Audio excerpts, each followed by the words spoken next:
Jesus. That's me in a nutshell. Wow. And I'm going like, this is the moderator. Yeah. I mean, shit. And then he got up and ran to the door and told them to throw me the fuck out. That's what he said. That's really what he did. No, that is what he did.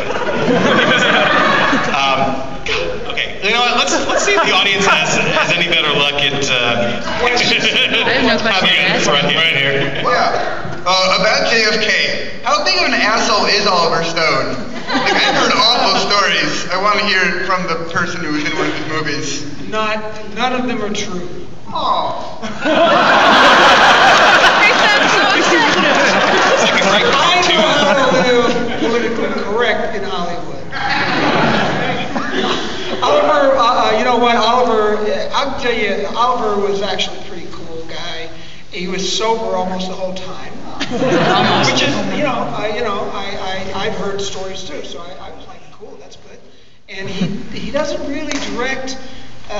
He sits in some other room down the hall in a little cubby hole surrounded by his monitors in front of him. That's how he looks at the scene.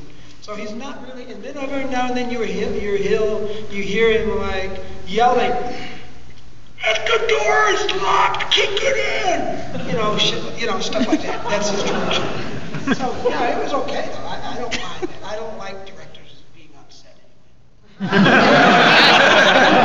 It's distracting. You can see that. I'll stand up. Yeah. Hey, was shooting this different than shooting some of your other films? Because it seemed like everything was really close, really smooth. Like, was it originally like 60 frames, and did you use DSLRs or something to get really close in? Like, how was it different? I'm wondering about how this was different from making other movies. If you knew that.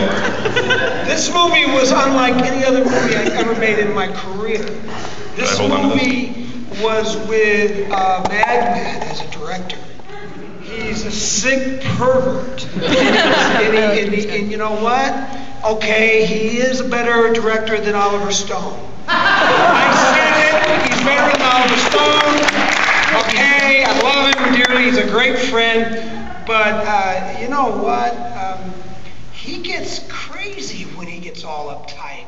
You know, we get behind like a half a day. What's the big deal? Talk about James or Oliver? Yeah, James, I mean, come on, you're gonna catch up. You know, I mean, he went crazy on us. Hurry up, get in the damn car, Rooker. God damn it, man. You know, dude, take it easy. No, it was great. I don't know the technical speeds and whatever. All I know is the poor guy was exhausted because a lot of it was handheld. Okay. A lot of it was totally handheld, and he had a massage every night, I think. I know I would have. I know. He told me when I talked to him on the phone a couple weeks ago that because he's also the producer of the film, and he learned. James Gunn kind of comes out of the Trauma school of filmmaking. I mean, Lloyd Kaufman was kind of his mentor, and but he said he learned that from Lloyd. As a director, you want more time. As a producer, you want to keep things on schedule because he's aware of the budget every day, and yeah, that's. Oh yeah, he was wearing both hats, you know, and also through the third hat, he acted in the project. Yeah. Did you see that work? Did you fucking see that? That was amazing. Any young beginning actor should watch James Gunn as the devil. I tell you what, subtle. He was amazing. He was in the tongue action. Mia is a very happy girl. That's all I can say. Yeah. Hello, Mr. Rooker. Most people know you well for your villain roles, even if it's a comedy like Mallrats or if it's a horror film like Henry. Is it that you prefer to play the villains, or is it more those are just the roles that you're offered more? I like killing people. I asked Gunn, I said, how many people do I get to kill in this super thing? And he says, no, you have to die in the end. I'm like, whoa. No.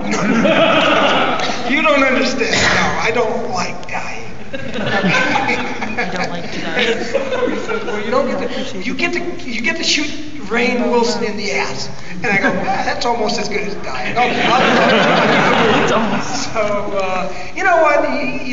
You do what's on your plate. You look at it and you go, well, you know what? This is really disgusting and ugly and sick, and I'll do it. That's the fun stuff. I mean, yeah, I like getting up and running around, and I like doing stuff that stuntmen consider stunts. But the only reason they consider it stunts is that, well, you know, I understand now. After years of doing this now, that's the only way they get paid, if they go out and they do a stunt. I didn't know that. I thought they got paid like us. They just hung out on set and had coffee and took naps. But they actually have to do a stunt, and they get paid for it. So I enjoy taking their work. They like me. They love me dearly for that. Yeah, right. Who's next? Oh, there we go. Hi, I love to hate you on The Walking Dead. Woo!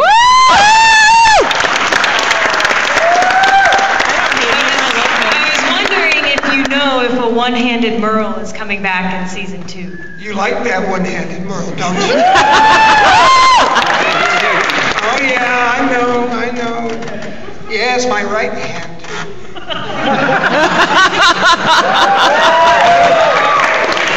Yeah, I'm coming back. I just don't know when. They won't tell me shit.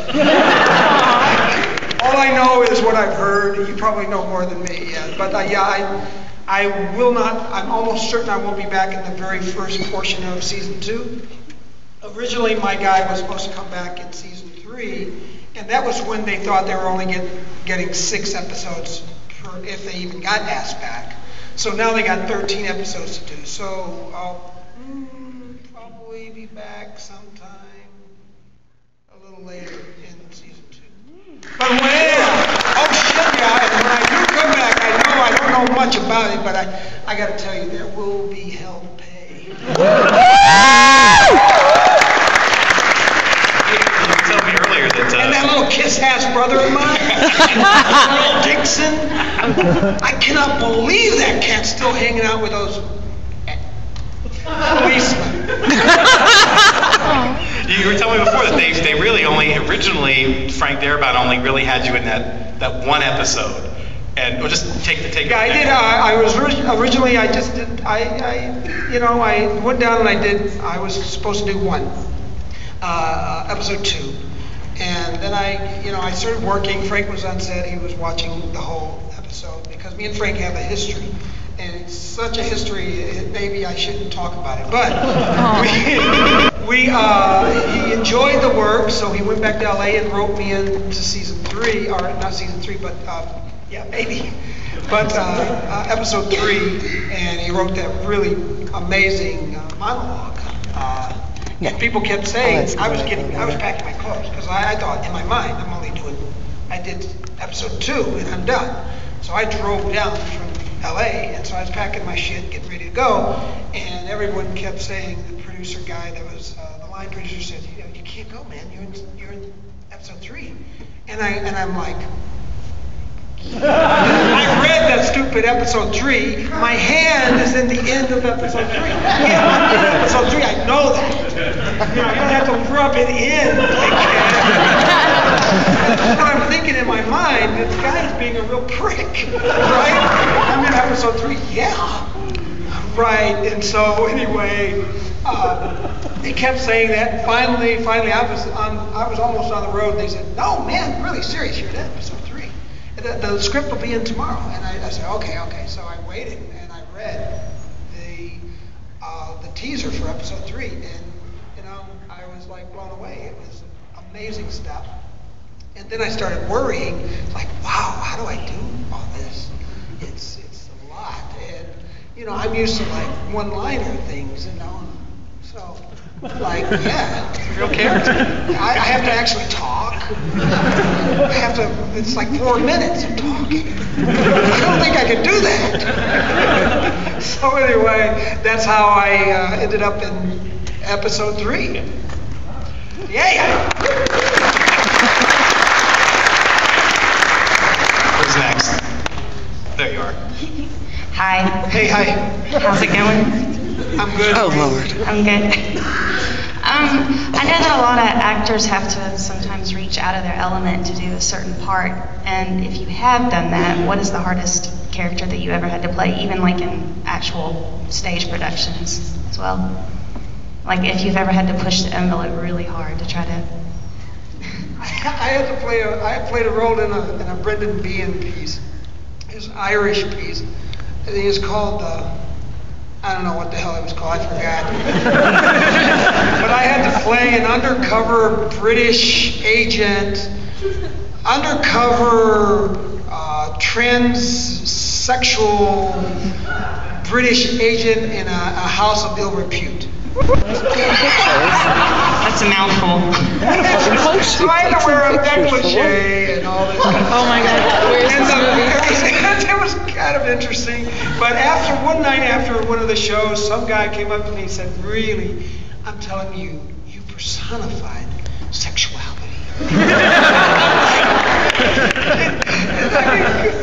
Please, I hope this show doesn't run long. That man was James Gunn.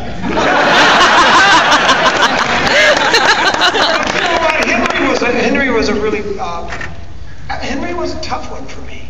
You know,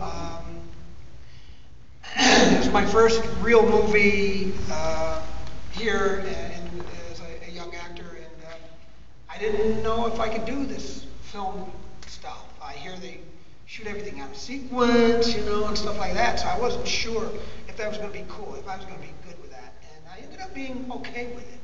And but I was scared shitless doing Henry. It was a tough role, and it was tougher by far staying in character. Well, I ended up making a choice to stay in character, stay as close to where I needed to be all day long during the shoot, and so they got a little cubby hole for me. And as an actor, they thought, wow, he's probably going to need mirrors in here, so they put mirrors in there for me. And I'm like, I walk into this little room, and there's mirrors all over the wall. There's mirrors everywhere. And I'm like, wow. And I got tape and newspaper, and I covered up all the mirrors. And then I turned out the lights when I went in there. It really kind of freaked people a little bit. So I do the scene, they say cut, I go to my little room, close the door, and just sit in the dark. And I did this all day, all night, whenever we worked.